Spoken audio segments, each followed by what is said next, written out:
Hello there, friends. Today we're talking about how the great weirdos of this world turned their eccentricity into success, and how you can do the same. If you think you're too strange to succeed, think again. Weirdos rock, and normies suck. There, I said it. Obviously, I'm only saying that because I identify as a weirdo myself. But normies can be cool too. This is not about them though.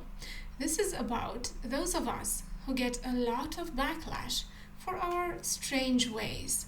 I want this video to vindicate those of you who feel like eccentric outliers, weirdo freaks, and show you that some of the most successful people in this world are weird just like you.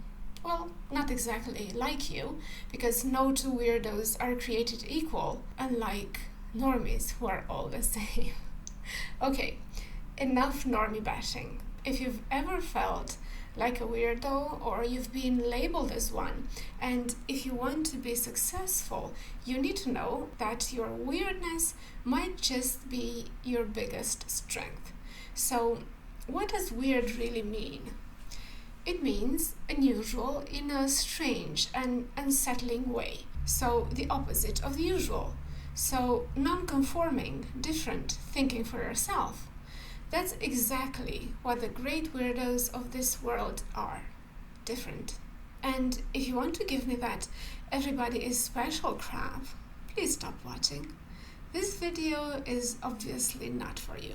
It's for the people who are unapologetically following their own path and staying true to themselves, not conforming to society because they found their own way. Those who know that if you stay with the crowd, you die with the crowd. Think about the most successful people in this world, from various fields: Musk, Zuckerberg, Madonna, Oprah, Vaynerchuk, Altucher, Kamala, etc. Without judging any political affiliations here, we're only looking at weirdness factor right now.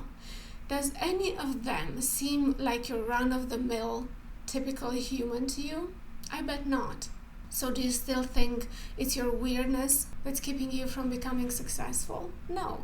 It's your insistence on being like everybody else, although you're not.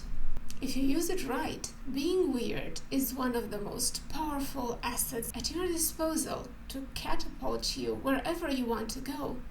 If you're already frowning at the idea of using it right, you should know that you can have the Batmobile in your garage, and if you can't drive it, it's as useless as an umbrella in Chernobyl. Also, be aware that without hard work and determination, you can be as weird as you want, and you're still not getting out of living with your parents. So here are a few features of weirdness and how you can use them to your advantage. Now, let's dive right in.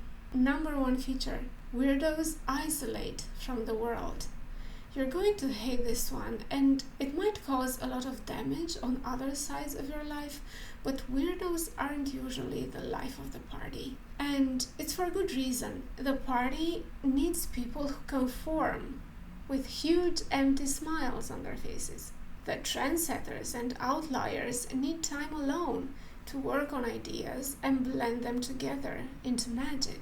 You'd think that the best ideas come from spending time with others, but all the ideas you get from others are the same old repeats since the beginning of the world. The crowd never comes up with anything new. It's the great thinkers, philosophers, and mad scientists that take the uniform, non-deliberate thinking of the masses and find the pieces of gold inside it. And for alchemy to happen, you need solitude.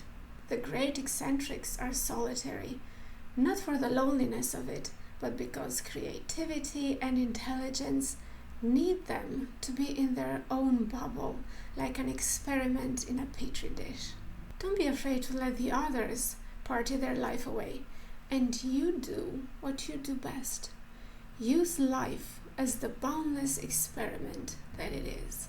Number two, weirdos act in accordance with who they are, Weirdos not only march to the beat of their own drum, but they also manufacture the drum itself and invent a new musical genre to dance to it if need be. They know who they are and are not afraid to bring it to the table. They take action consistent with who they are rather than their social programming. They don't care what others think of them. Let's get one thing straight. We are genetically, socially, and culturally programmed to care what others think of us. It's part of our animal brain, and it kept us safe since the beginning of time. Nobody can escape it, but the weirdos are the ones who care the least. And even if they do care, it's usually not enough to make them change for that reason alone. Social approval doesn't keep them warm. Quite the contrary, they know what it entails. They know popular people are almost never themselves, and they'd rather bring themselves out there and get shut down than be accepted for someone they're not. They have a low tolerance for societal BS, and it shows. What people think is the least of their concerns. They don't succumb to peer pressure. Think of Zuckerberg when he was wearing full coverage sunscreen mask while surfing. Think of Oprah deciding to go child-free. Vaynerchuk having 7 lemonade stands before he turned 8 years old. Kamala leading a demonstration at 13. Altucher wanting his daughters to be lesbians. Madonna doing everything she ever did. Maybe you haven't reached those heights, and maybe you never will. Maybe you're not even interested in it. And no matter what society tells you, it's okay if your dreams are different than all other dreams in the world. Whoever you are, odd, weird, strange, eccentric, unconventional, abnormal, off-center, irregular, or peculiar, you're in good company. Don't sell your weirdness short, my friend. It might be the best thing about you. Now, I hope this helped, and just in case you want to take a step further towards having a better life, go ahead and watch my video titled How to Change Yourself in 6 Months. Thank you for being here, and I'll see you next time. Bye.